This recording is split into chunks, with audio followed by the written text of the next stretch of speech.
Well, good morning.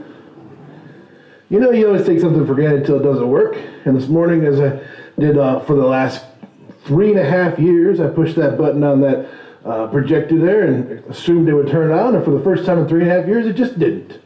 So I outlasted a light bulb. So that's got to be a small victory. We'll get that fixed. Good morning. Good to see you guys this morning. As Rachel said, we will be going old school today, and so you will have to either visualize in your head what is going on, or you will have to find a Bible, because we are going to go directly and talk about a story from the Bible this morning. And I know all of you are able to do that because you did that for so long before I showed up. Do you guys remember for the first year that I was here, I actually did a PowerPoint every other week just to get you guys used to the idea of a PowerPoint because you didn't have one for so long? I even remember that we had that like whiteboard that we put here, and then we like put the projector down there on like a little cart and like shot it up here for like 6 months. That was kind of a crazy thing. It just got me thinking all that stuff this morning is that we're not going to have. That's awesome. We're kind of getting used to all this technology and stuff, but it doesn't supplant what the message of the word is. It doesn't take away. It just hopefully adds to it. It hopefully just and gets to the maybe more visual to see the word come alive a little bit more, and that's the point of technology. When I was a teacher, I remember that schools were just throwing money and technology into teaching. And it dawned on me that it did no good whatsoever to have technology in a classroom if a teacher couldn't use it. It did absolutely nothing for the kids, for the teacher, for anybody. But yet, when the teacher did use it, hopefully it amplified the teaching a little bit, and it made it just a little bit more poignant and professional, and therefore able to access. And obviously nowadays, if you're doing school online, it's a necessity. But we're going to go back to the text this morning. We're going to be in Genesis chapter 11, if you want to turn there. A story from the Old Testament. I was talking to my grandma last Sunday, and she made a comment, and it's not like I wrote this sermon specifically for her, but it made a difference. She made a comment that she didn't hear a whole lot of sermons from the Old Testament. She didn't get a whole lot of stories. We focus a lot on the New Testament, and as we should, Jesus and the stories that come out of that and how the church was made, but there's so many points and poignant things about the Old Testament that lead us to a better understanding of who God is and who God's children can be. And so to that end this morning, I'm going to talk about a very well-known story, but a story probably that I can't remember. I've never heard a lesson on it. I've never taught a lesson on. It's possible you have, but I just can't remember doing one. So I'm going to kind of break new ground this morning. I'm going to talk about the Tower of Babel. One of those, okay, you automatically say the Tower of Babel, and you think, okay, it's a simple story about people building a tower and God stopping them, and that's it, which is true. But yet there's a lot more to this story that kind of sits in the meat. And so this morning I want to read it. I'm going to start in Genesis chapter 11, verse 1, and I'm going to go through verse 9. Just kind of get an idea of what we're talking about here with the Tower of Babel. Verse 1 says, now all the earth used the same language and the same words. That'd be crazy. And it came about as they journeyed east, and they found the plains, the land of Shinar, and settled there. Then they said to one another, come, let us make bricks and fire them thoroughly. And they used bricks for stone, and they used tar for mortar. Where they had come from, rocks were the predominant feature, so therefore they built everything out of stone. They cut it and shaped it, and instead of using tar, they used mud to pack everything together. And so this idea, as they move away from the rocks and the source of the rocks, they had to find a new way. And so this technology that came up was firing clay and bricks and then making tar to hold everything together. And then they said, come, let us build ourselves a city and a tower whose top will reach into heaven. And let us make a name for ourselves, otherwise we will be scattered abroad over the face of all the earth. More on that later. Now the Lord came down to see the city, and the tower which men had built. And the Lord said, behold, they are one people. They have all the same language. And this is what they started to do. And now nothing that they plan to do will be impossible for them. Come, let us go down there and confuse their languages so that they will not understand one another's speech. So the Lord scattered them abroad from there over the face of the earth, and they stopped building the city. Therefore it was named Babel, because there the Lord confused the languages of all the earth. And from there the Lord scattered them abroad over the face of all the earth. One of those stories you tell kids.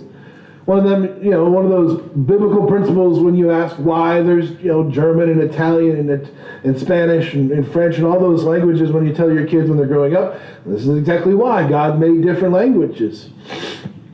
Kind of one of those interesting things. But there's a few things about this story that caught my attention as I was reading it for the first, and second, and third times.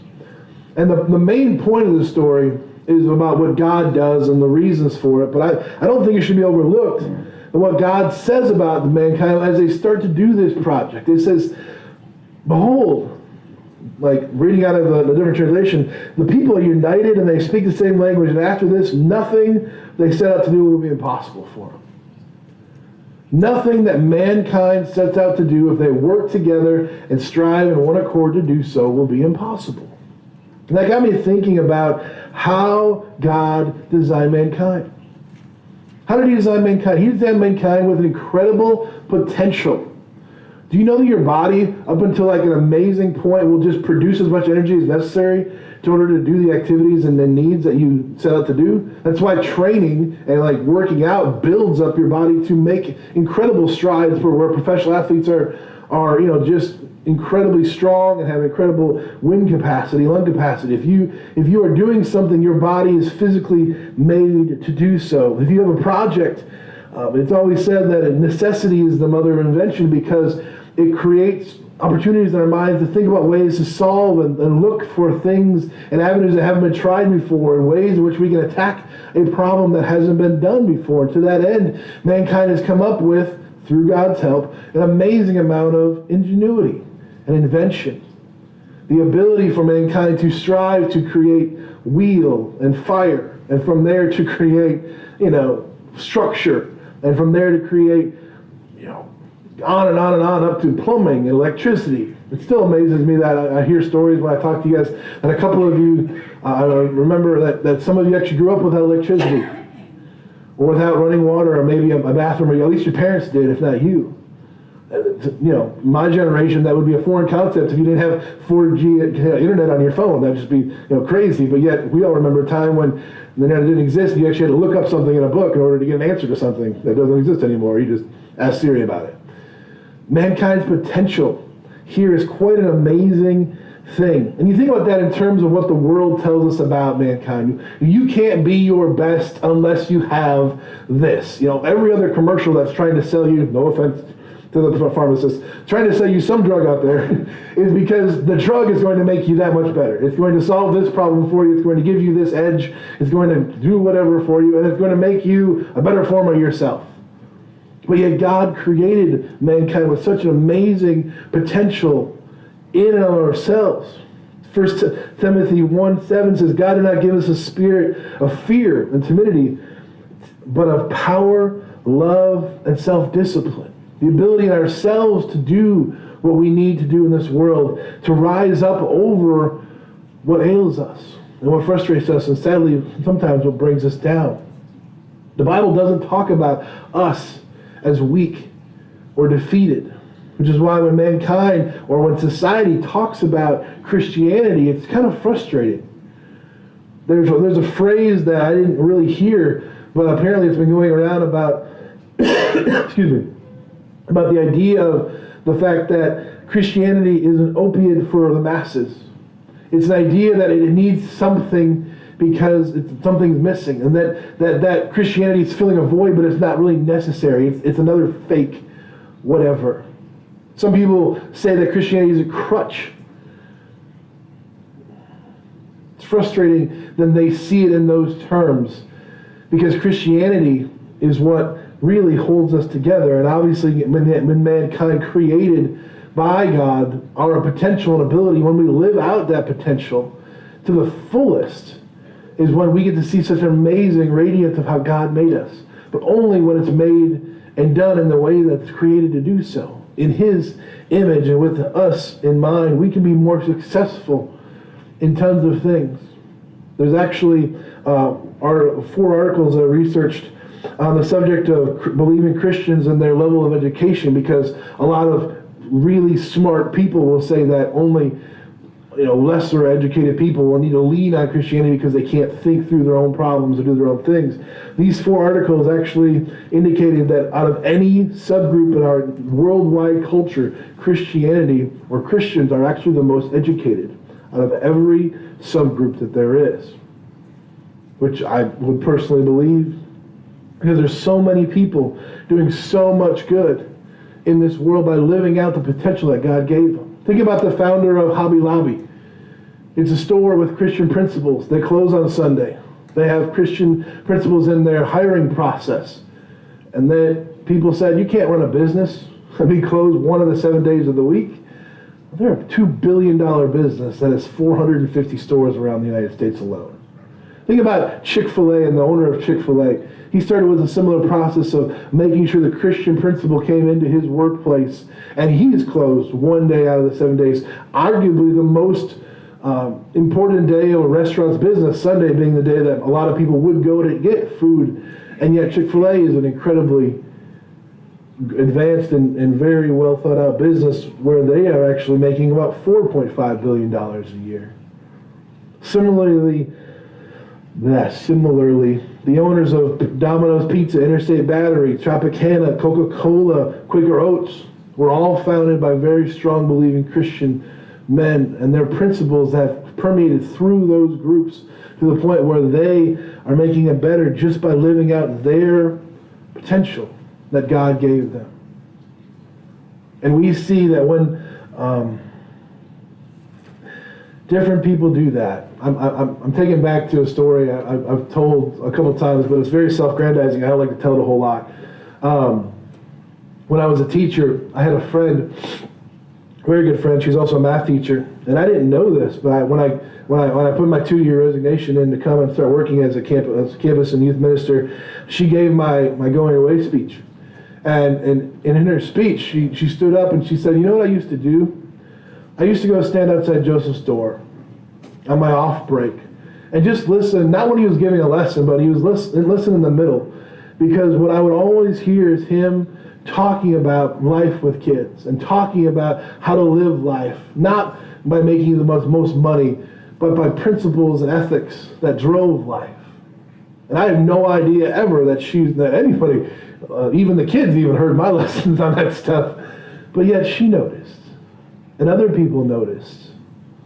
And I don't think I made it a point to preach at them. I just tried to live out the gospel message of my life. And yet people noticed. And that going away, that was the last thing that they heard about me before I took up ministry.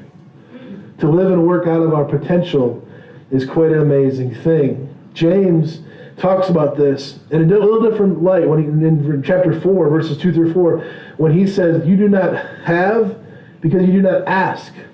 And you ask and you do not receive because you ask with the wrong motives, so that you may spend what you request on your pleasures."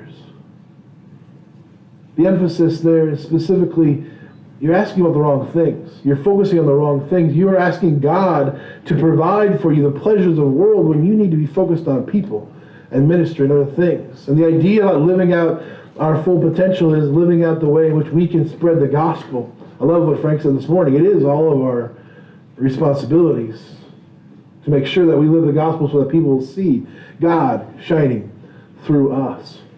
But the topic this morning is the Tower of Babel. I want to talk about the tower specifically for just a second, and the story about why the tower happens the way it does. I'm sure you guys have seen the pictures of in Bible classes of this, this city and this up here, and then this tower, this like big structure that just kind of goes up and it's lost in the clouds. That's not what was built. They've done a bunch of research on this, and they've actually mentioned that because this isn't a Christian tower, it's a pagan tower. What they figured out is that this tower was something called a ziggurat. A ziggurat is a type of tower. Think of it like a pyramid. A very, very similar structure. It can be a little bit more boxy, but there's 4 things that are very, very particular. They actually found in doing excavation around areas in Babylon about 30 of these towers, which is very interesting. There's 4 things that are incredibly important about these specific types of structures. Number 1, they resemble a pyramid in the fact that they are literally a triangle sitting on the side, but yet they are very different in the function of a pyramid. If you've ever looked and watched those old documentaries of like, King Tut's tomb and stuff like that, pyramids have these mazes inside and rooms, and they're used for burials and stuff. These aren't for that. The entire purpose of a ziggurat was simply a bunch of dirt and covered up so that they can have the structure built. It's a solid piece of earth underneath it, and it's just the outside. And what's always specific about these is they always have sets of staircases. I actually had pictures. I was going to show you something that wasn't in the Bible. One of them is just simply a tower with stairs going up to the top. Or maybe if you've seen other ones, it would be like a couple of stairs going up to a platform and a couple of stairs going up to a platform. There's always that little box sitting on the top of the pyramid. There's a flat spot with a box on it. Every one of these. And that's what's interesting about these ziggurats. Number two is that these were always dedicated. Every one of them that they found was always dedicated to some kind of deity in the area. All of them that they found obviously were pagan gods, so therefore they were always dedicated to some form of deity in that way. Number three, they would range somewhere between 60 and 200 feet on each side, which can be very incredibly massive. And so therefore, by the time you get to the top, they were very tall. And the idea of it with saying that they reached the heavens is really, the word heaven there is not to think that they're actually going to get into the heaven or break the dome thing that's up there. It's just literally, it's to be up in the sky so high that the pagans thought that it was a way for their gods, lowercase g gods, to come out of their dwelling place and dwell among men. It's high up that it's easy and convenient for them to come down because it's so close to where they live that they can just make the one step necessary. Some of them actually thought it was like, if they get it high enough, they can actually make this like, portal place where they can come out of their heavens down to mankind and stuff like that. But the most important function that they found about these is that once they were constructed and once they were built, no common mankind was allowed on there. You weren't allowed to step foot on there. You weren't allowed to touch it. You weren't allowed to be up there. It wasn't for people. It was specifically designed so that gods could come down and dwell. And that people could experience pagan worship with the gods that would make their minimum. And there's hundreds of stories about that happening. Obviously, you look at Greek mythology or any mythology like that, and that's all that's about. The gods dwelling among mankind and all those different stories that come out of that. What does that have to do with the story today? What do the people say when they go to build this structure? Let's build for ourselves a city and a tower whose top will reach into heaven, and let's make a name for ourselves. Let's build a structure that will bring glory to us. Let's make sure that when everyone comes here, they know we did this. They know that's our tower, and that's our God, and He's here because we made a box for Him up there, and that's where He dwells when He shows up on earth. Interesting that self-aggrandizing nature of what that tower was built for is wrapped up in Jehovah God. Now, eventually, obviously, we know that God did build a place here through David, and then obviously through Solomon, where he did find a place where he could dwell with his people in a physical location. But these guys didn't get the orders from God to do that. They didn't get permission or to be told by God what to do. They want to do it for themselves. They want to say, we're going to make this, and our God's going to show up because we did it. We're going to make it a place where we can access God, and they got to come to us. Everybody else that wants to be around our God's got to come here because we've got it. Very proud, very arrogant, very pompous for a people to make that decision about themselves as to what they would do. It's very similar, actually, and very interesting in the idea of what Nebuchadnezzar did in Daniel chapter 4. In Daniel chapter 4, verses 29 and 30, it says, 12 months later, he, which is Nebuchadnezzar, was on a flat roof of the palace of Babylon. He's looking across the city, and he said, look at this great city of Babylon. By my mighty power, I have built this beautiful city as my royal residence to display my majestic splendor. And of course, God humbles and drives him mad until, and I love this verse, it says he drove him mad until he would acknowledge God and know who he is. The interesting thing about him is he's standing in the city of Babylon. If you do some research, what I did this week, you can't actually know exactly where the Tower of Babel was built. It was on the land of Shinar, the one with S, right? Shinar, Shinar, which is in, as best guess, northern Mesopotamia. Babylon is a city-state, and it becomes the biggest city in the entire Mesopotamian area, and it's on the bottom part of the Euphrates River. There's a good chance that Nebuchadnezzar, standing on that flat line, could have been looking north and see the spot where Babylon was built. He could literally be, and I don't think it's actually in the same spot, if we use some math, maybe 20, 30 miles away, but he can be looking at Babylon as he says that. And he says, look what I did. Look how great this place, Babylon, that I built. And God says, nope. We don't do that here. You don't need to self-aggrandize yourself. Keep focused on what's important. And therefore, God drove him mad. Let's back to the story just a little bit, because he said, you didn't learn from history. Babylon already happened.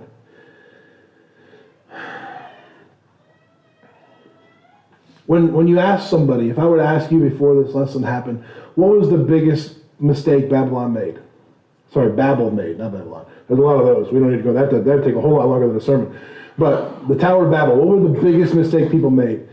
Some people have argued that the biggest mistake that the Tower of Babel made was that they didn't follow God's instructions to scatter around the earth. They wanted to build a city and kind of come together in a place. And so therefore they were disobedient to God by coming together and dwelling in a central location.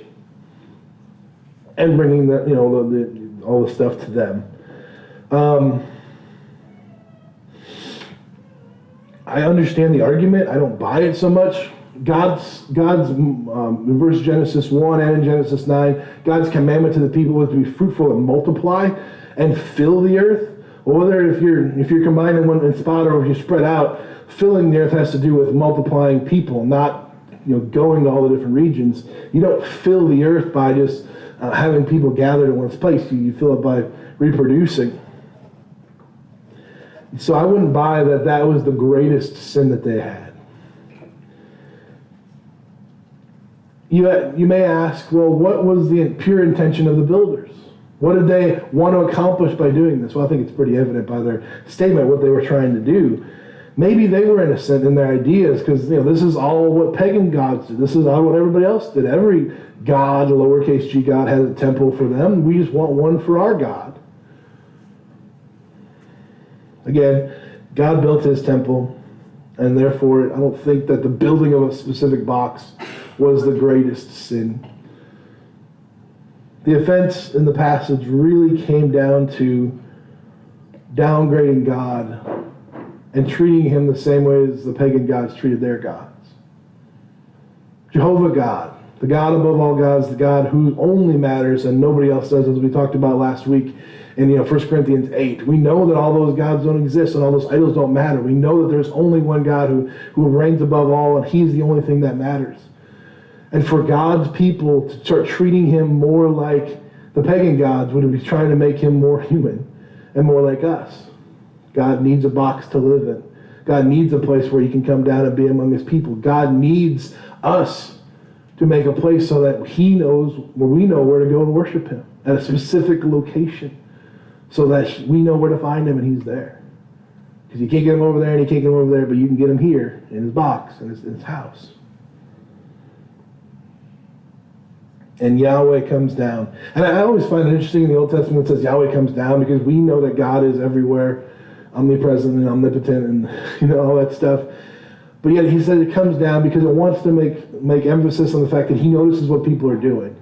And he noticed specifically what they were doing in that moment. And God says